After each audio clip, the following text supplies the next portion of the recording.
तो देखिए, स्वागत है आपका। लगातार इसी पर हम बने हुए हैं। इजराइल और फिलिस्तीन के बीच में जिस तरीके से जंग के हालात बने हुए हैं, बहुत सारे सवालों को जन्म इसने दिया कि इजराइल आखिर क्यों फेल हुआ। सबसे बड़ा सवाल ये, मोसाद सबसे बड़ी और बेहतरीन खुफिया एजेंसी कही जाती है इजराइल की, लेकिन वो भी फेल। मोसाद क्या है ये आप जान लीजिए। इजराइल की खुफिया एजेंसी है, 1949 में ये बनी थी। साथ ही मोसाद क्यों मशहूर, ये आप जानिए। कई बड़े ऑपरेशन इसने किए हैं और नाम सुनकर आतंकी थर्राते हैं, ये कहा जाता है। बिल्कुल दीपा, मोसाद की धाक दुनिया की टॉप खुफिया एजेंसी मानी जाती है।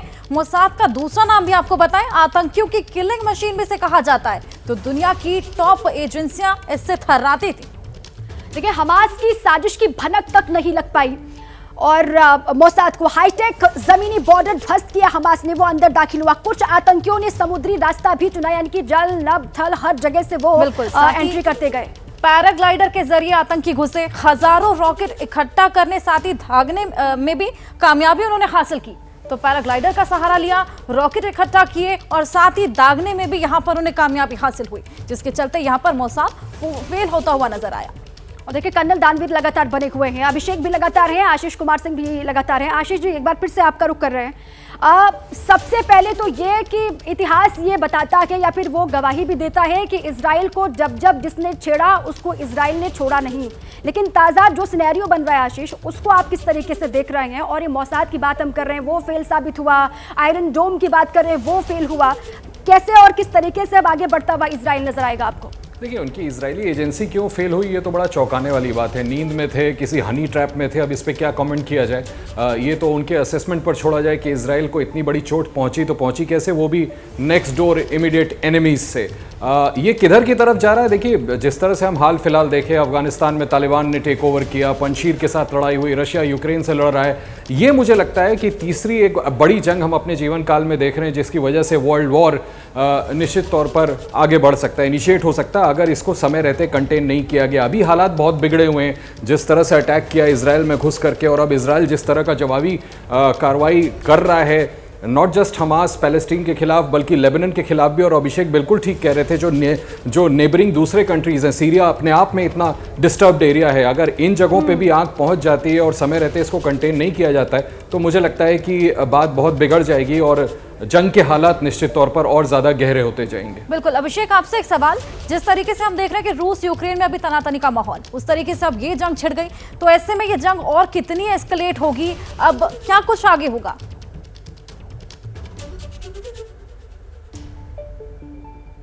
देखिए, सबसे जो अहम बात ये है इसमें कि इसमें अब जो जिन जिन किरदारों की एंट्री होगी वो इस जंग का नेचर और कैरेक्टर तय करेंगे। फॉर एग्जांपल देखिए, एक एंट्री हो चुकी है, प्रेसिडेंट बाइडेन ने यहाँ प्रेस कॉन्फ्रेंस की है, मैं इसमें यूएस में हूँ, और उन्होंने प्रेस कॉन्फ्रेंस में साफ कह दिया है कि वो पूरी तरह से इस लड़ाई में इजराइल के साथ खड़े हैं। अभी दूसरी ओर से भी आप ऐसा एस्केलेशन देखेंगे, क्योंकि ये जो लड़ाई है जो यूक्रेन के साथ, जो यूक्रेन के वार में हुआ है, उसका एक तरह से उसका भी रिटेलिएशन यहां पर होगा। जिस तरह से रूस यूक्रेन के वार में अलग थलग पड़ा है, रूस इस मामले में अमेरिका का कोई कसर नहीं छोड़ेगा। अब विरोध और समर्थन में अभिषेक जो कैरेक्टर्स खड़े दिखाई देंगे, उसके बाद इस युद्ध की जो आगे की तस्वीर है वो साफ होगी इस जंग की।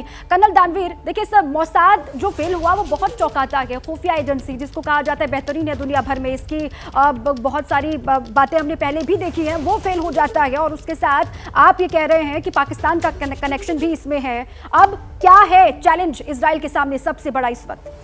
देखिए, इजराइल के सामने सबसे बड़ा चैलेंज अपने अस्तित्व को बचा के रखने का है।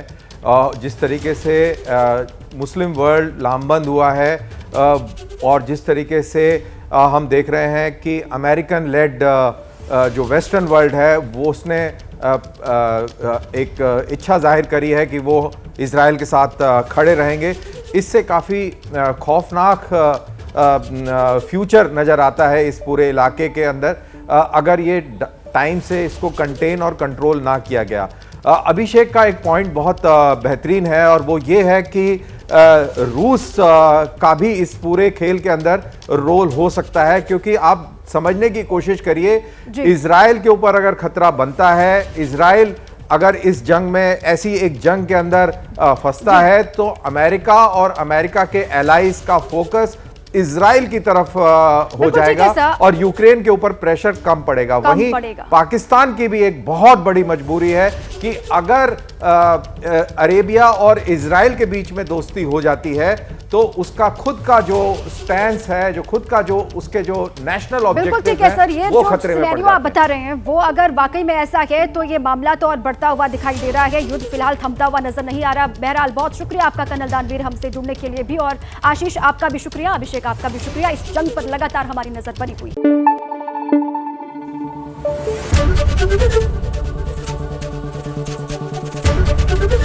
एबीपी न्यूज आपको रखे आगे।